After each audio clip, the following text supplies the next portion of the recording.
এই কোরআনেই 24-এর 5ই আগস্ট ঘটাইছে।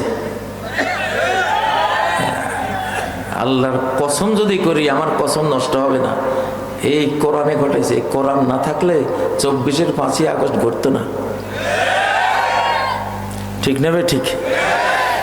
ওয়ালাউ আন্না কুরআনান সুয়িরাত বিহিল জিবাল, এমন কোরআন যেই কোরআন দিয়ে পাহাড়কে তুমি তার জায়গা থেকে আলগা করে গাড়ি ঘোড়ার মতো চালাই দিতে পারবো। মুহাম্মদ সাল্লাল্লাহু আলাইহি ওয়াসাল্লাম তো তার চেয়ে আরো অসাধ্য সাধন করেছেন। তিনি নিজেই তো এক কপি কোরআন। কাফেররা যখন বলছে চাঁদ 2 টুকরা করে দিতে পারলে তোমার কোরআন, তুমি যে নবী, তোমারে বিশ্বাস করব। খালি একটা ইশারা করছে কোরআনের আঙ্গুল দিয়া, খালি একটা কি, কত লক্ষ মাইল দূরে চাঁদ 2 টুকরা হয়েছে কিনা?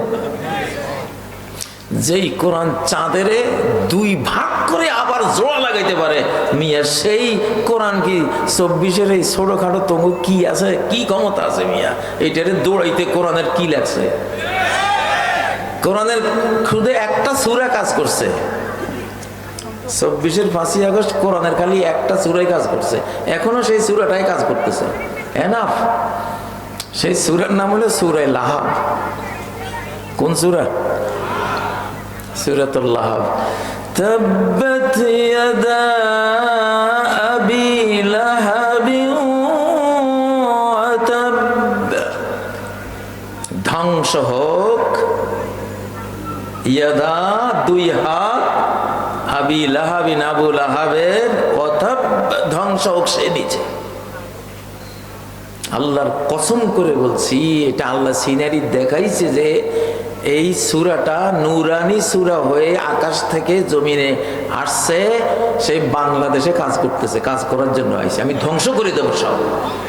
আমার বিরুদ্ধে যে এই বাংলাদেশে কোন কিছু চিন্তা করবে, ষড়যন্ত্র করবে, আমি আবু লাহাবের পরিণতিতে তারে নিয়ে যাব। সূরা লাহাবের অ্যাকশন। সূরা লাহাব এখনো ময়দানে আছে, কাজ করতেছে। এই জন্যই যত ষড়যন্ত্র হয় সব মাইর খায়। 5ই আগস্ট থেকে এই পর্যন্ত বহু ষড়যন্ত্র হয়েছে, আরো বহু হইব।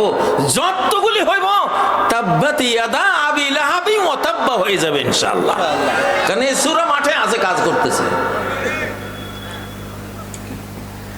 তো কোরআন তো জীবিত, সে তো হাফেজরা এক কবি কোরআন, এবং সে মানবীয় ছবি নিয়েই হাসরের দিনে সে আপনার হাতে সাম্রাজ্য আর চিরস্থায়ী জীবন সুখ সব তুলে দেবে আল্লাহর হুকুমে। কার হুকুমে?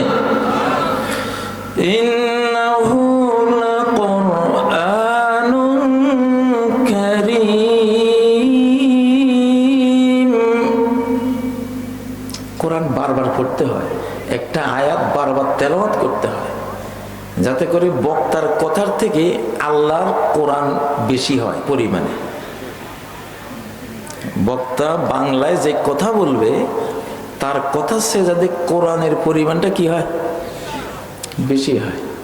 আচ্ছা, 1 কেজি গোস্ত যদি 40 কেজি আলু দিয়ে রাঁধি, তাহলে কি গোস্ত খাইলাম না আলু খাইলাম?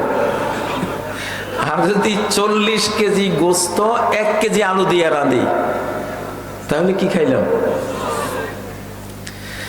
ইন্নাহু লাকুরআনুন কারীম।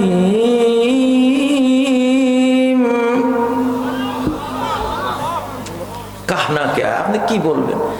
এটা হলো রূহ। এই সাউন্ডটা যেই ইলেকট্রোম্যাগনেটিক ফিল্ড তৈরি করে, বৈদ্যুতিক যেই একটা ঢেউ তৈরি করে, এই ঢেউর লাগে তো ওই যে শেখ বলছে না, শরীর থেকে রোগ ব্যাধি, ক্যান্সার ম্যান্সার সব পলাইবে।